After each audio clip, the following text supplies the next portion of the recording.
Welcome all. Today's top breaking news with Gitanjali from Bayan Times. MLA test positive for coronavirus, 485 new cases in Guntur. A ruling party MLA has tested positive for coronavirus in Guntur. The elected representatives said two samples taken from him earlier had returned negative, but he was infected as per reports of the fresh sample and thus he was in home quarantine. Earlier, another YSRC MLA in the district was detected to have contracted the virus. Meanwhile, the municipal town of Vinukonda after Narsaraopet will be under lockdown for a week starting Monday. Tahsildar A. Venkat Swarlu asked people to stock commodities as shops remained open from 7 am to 7 pm on Sunday.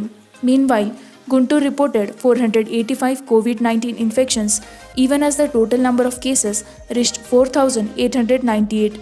As 2,570 recoveries and 49 deaths have been recovered so far, the district has 2,279 active cases. Guntur city accounted for 202 of the overall new cases. Ramesh Kumar meets Andhra governor, seeks to be reinstated as state election commissioner. Nimagada Ramesh Kumar on Monday met Governor Biswabhushan Harichandan on directions of High Court of Andhra Pradesh and submitted a memorandum requesting the latter to reinstate him as the State Election Commissioner SEC. In the meeting that lasted around 30 minutes, Ramesh Kumar explained the court's directions at length. In a press release issued later, he said he met the governor following the instructions of the High Court and represented his case for facilitating assumption of charge forthwith as State Election Commissioner. The governor gave a patient and sympathetic hearing and assured me that he would look into the issue represented. I am optimistic of an early and favorable outcome as well as resolution of the issue through the intervention of the governor, he said in the release dealing with the contempt of court petition filed by Ramesh Kumar. A division bench comprising Chief Justice J.K. Maheshwari and Justice M. Satyanarayana Murthy said appointment or reinstatement is under the purview of the governor as per Article 243K of the Constitution, and this was mentioned in the High Court's verdict.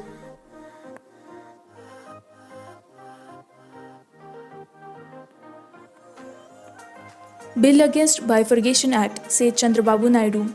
A day after the YSRC government sent two bills, Andhra Pradesh Decentralization and Inclusive Development of All Religions Bill 2020 and Andhra Pradesh Capital Region Development Authority Repeal Bill 2020 to Governor Biswabhushan Harichandan for his assent.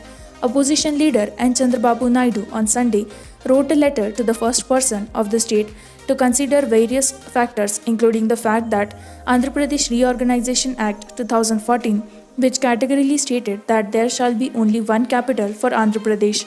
The Andhra Pradesh Reorganization Act 2014, enacted by the Government of India, has categorically stated that there shall be only one capital for Andhra Pradesh. Thus, the bill tabled and passed by the Assembly is not in line with the established customs of parliamentary procedures in India. This unmindful act of YSRC government poses bleak future to the Telugu people, Chandrababu Naidu said. Naidu said the centre has constituted an expert committee to identify the capital region.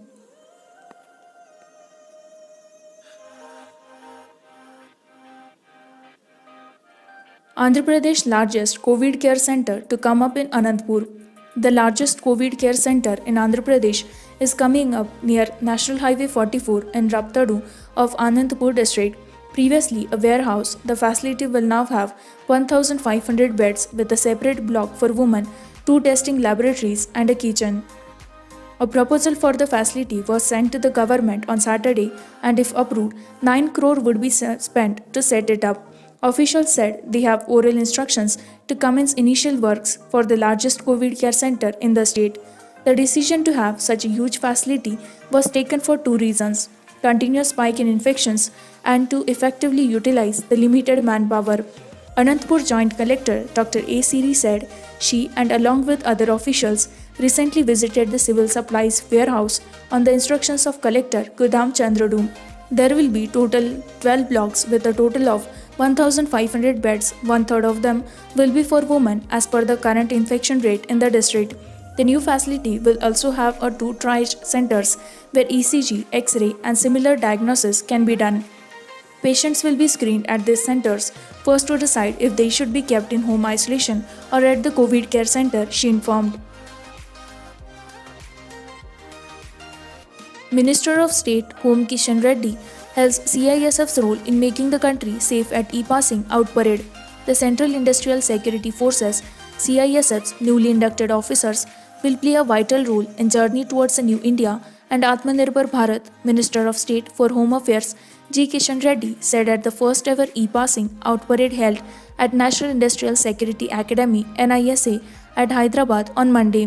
100 trainees, including 11 assistant commandants, probationer, 79 sub-inspectors, and 10 assistant sub-inspectors, passed out from the CISF NISA Hyderabad after completing an extensive training for a one-year period, saying that the women personnel in the CISF have proven to be a force multiplier.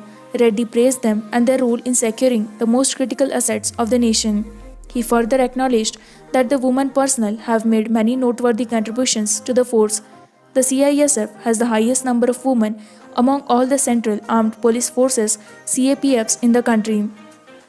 Women make up 6% of its over 1.60 lakh strength. Addressing the parade through webinar, Kishan Reddy said that to be vigilant is the utmost priority of the CISF, especially for those deployed at airports. They should work in tandem with all partnering departments and central agencies and develop intelligence to thwart any attempts of anti-social and anti-national elements, he said.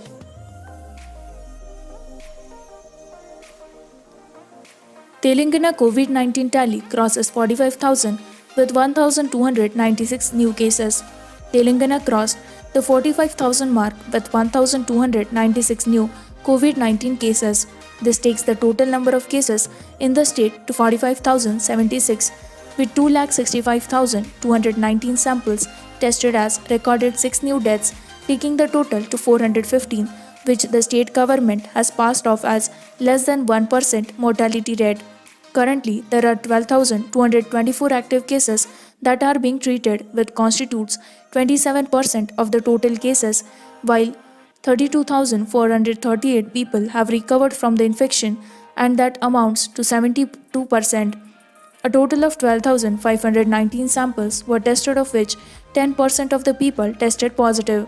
In addition to that, the Department of Public Health has also recorded a 17% cumulative positivity rate of the total number of samples tested till date.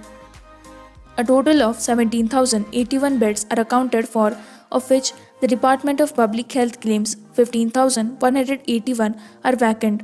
The bulletin also published instructions for people to be able to identify which government hospital they are supposed to go to depending on their symptoms.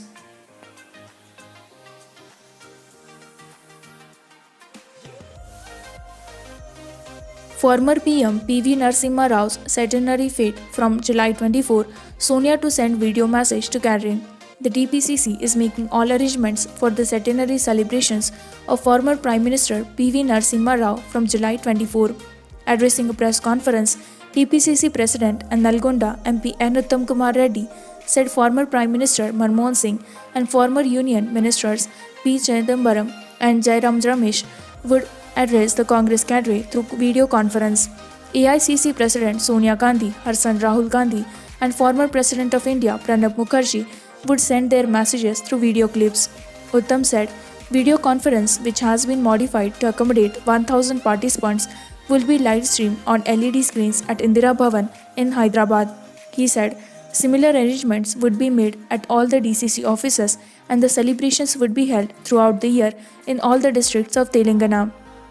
Meanwhile, Uttam and other leaders released a poster of the Chalo Malaram program being organized by the TPCC Scheduled Caste Wing on July 26. He said the program would flag the atrocities against Dalits under the TRS regime. He said a Dalit youth, Ravuli Raja, was brutally murdered at Malaram in Mallar Mandal of Bhupalpalli district.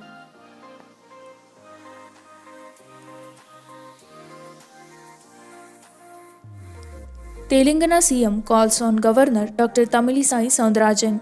Chief Minister K. Chandrasekhar Rao called on Governor Dr. Tamilisai Soundarajan at Raj Bhavan on Monday. The meeting gained significance in the wake of state government's decision to revamp the irrigation department and also to take up construction of new state-of-the-art integrated secretariat complex. Sources said that Chief Minister appraised the governor of the steps being taken to contain COVID-19 spread in the state. He also informed his interaction with Prime Minister Narendra Modi over the phone on Sunday. The Prime Minister spoke with the Chief Minister regarding COVID-19 situation in the state. Telangana CM K. Chandrasekhar Rao to finalize design of new secretariat complex. Not one to lose precious time, Chief Minister K. Chandrasekhar Rao has decided to finalize the design of new integrated secretariat complex on Tuesday, even as demolition of the existing secretariat is still going on. According to an official press release issued on Sunday, the Chief Minister will take a call on the new secretariat designs at a review meeting to be held at his official residence, Pragati Bhavan, here on Tuesday. The Chief Minister felt that new secretariat should reflect the pride, prestige and grandeur of Telangana culture and life. He examined the designs proposed for the new secretariat and he will discuss them with officials during the review meeting. He will also discuss how the exteriors and interiors of the new secretariat should be. Later, the proposals will be put before the State Cabinet, which will take a final decision. Later, tenders for the works will be invited, the press release said. Roads and Buildings Minister Vemula Prashant Reddy and architects from Tamil Nadu, West Oscar and Panni will also be attending the review meeting. Former Pradhana Archaka of Tirumala Temple dies of COVID-19. Former Pradhana Archaka of Lord Venkateshwara Temple in Tirumala, Srinivasa Murthy Dikshitulu, passed away on Monday morning here. He was 75. Srinivasa Murthy Dikshitulu was suffering from COVID-19 and was undergoing treatment in SVIMS for last 10 days. He has retired as the Pradhana Archaka in 2018. With this, we conclude with our today's news headlines. For more such latest news and updates, like, share and subscribe Payan Times.